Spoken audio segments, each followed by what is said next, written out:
강의를 듣는 도중에 일체 필기하지 마십시오. 그냥 몇 분 동안만 듣고 있으면 됩니다. 여러분은 머릿속으로 구조를 그리거나 동화 조절만 하시면 됩니다. 집중해서 한번 듣고 다음에는 그냥 반복해서 몇 번 들으면 됩니다.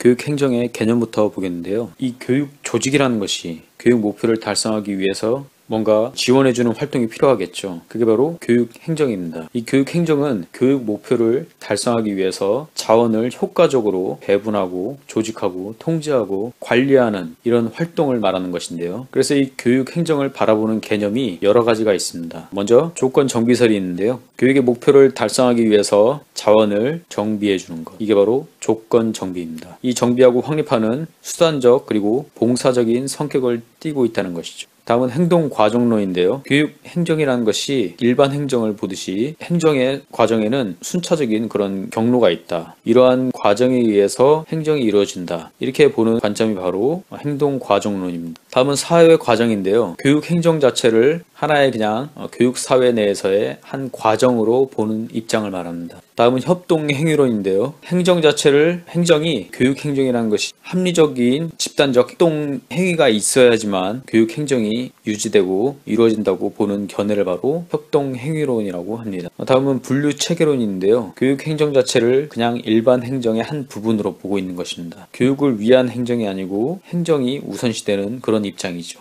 이렇게 해서 교육행정의 개념에 대해서 여러 가지 설에 대해서 또 봤고요. 다음은 교육행정의 성격인데 교육행정은 과연 어떤 성격을 띠고 있느냐. 교육행정은 봉사적이고 정치적 성향을 띠기도 하고 민주적으로 운영되는 그런 성격을 띠고 있다. 이게 바로 일반적 성격으로 보는 것이고요. 교육행정은 교육을 위한 행정이다. 이렇게 보는 입장이 바로 교육행정 자체를 일반 행정과는 따로 보고 있는 독자적 성격인 것입니다. 이렇게 교육행정을 바라보는 성격이 두 가지, 일반적 성격과 독자적인 성격이 있다는 것, 이렇게 알아두시면 되겠고요. 다음은 교육행정 영역인데요. 교육행정 영역은 교육행정이 어느 정도까지의 범위를 갖고 있느냐 이렇게 보는 것이죠. 이 교육행정의 범위에는 행정 단위별로 중앙 그리고 그 밑에 지방에서 각 밑에 학교들이 있겠죠. 이렇게 영역을 나누어서 교육행정의 활동 범위를 보고 있고요. 그러면 이 행정 기능별로 어떠한 교육행정이 어떤 기능들을 두고 있느냐, 기획을 하기도 하고 조직, 교육 내용, 그리고 장학, 학생, 인사, 재정, 시설, 사무관리, 연구평가 이런 행정 기능별로 또 교육행정 활동 범위가 나눠지기도 합니다. 이 행정 기능별에서 우리가 자세하게 봐둬야 할 부분은 바로 장학인데요. 먼저 장학에 대해서 간략하게 살펴보자면은 장학이라는 것이 교수학습 활동 과정을 개선을 하고 이러한 그 학습 상황, 교사의 전문성을 함양시키고 이러기 위해서 지도를 해주고 조언해주고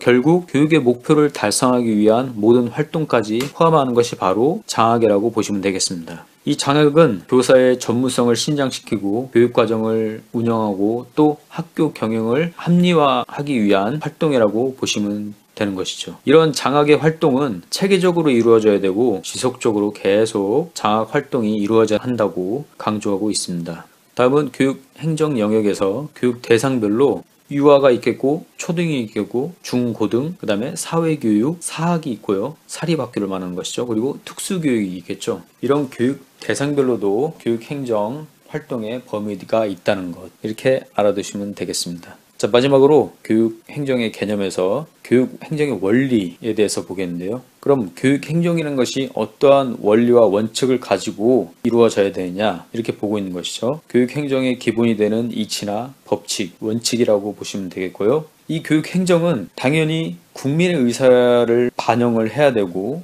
또 국민을 위한 행정, 교육을 위한 행정이어야겠죠. 그렇기 때문에 당연히 이 교육행정 자체도 민주적이어야 되고 민주성을 띄어야 한다는 것이 바로 민주성의 원리입니다. 이 교육행정은 어떤 행정도 마찬가지겠지만은 능률적이고 효과적으로 그런 효과적인 방법을 통해서 목표를 최대한 달성하기 위한 원칙이 따라야 된다는 것이죠. 그게 바로 효율성. 또 이 모든 교육행정의 원칙은 법에 의해서 집행이 되어야 된다는 것입니다. 이게 바로 합법성이고요. 이 교육행정은 모든 국민이 능력에 따라서 자기가 교육을 받을 수 있는 그런 여건이나 이런 제반 시설들을 마련을 해줘야 되죠. 그게 바로 기회균등의 원칙이고요. 교육은 교육 자치를 실현하기 위해서 지역 주민들의 의견을 반영하고 또 통제가 이루어져야 된다는 지방 분권의 원리가 있습니다. 교육이라는 것이 교육의 본질을 추구해야 되겠죠. 이 교육을 본질을 추구하기 위해서 다른 일반 행정으로부터 따로 떨어져서 독립되고 그다음에 정치적인 영향이나 종교적인 영향을 받지 않아야 된다. 그래서 자주성의 원리가 있고요. 마지막으로 이 교육행정은 교육 정책과 계획을 아주 멀리 내다봐야 되겠죠. 장기적인 난목에서 어떤 정책을 시행하게 되면 계속 그거를 유지하게 되고 그걸 일관성 있게 행동을 해야 된다. 이렇게 보는 입장이 바로 안정성의 원칙입니다.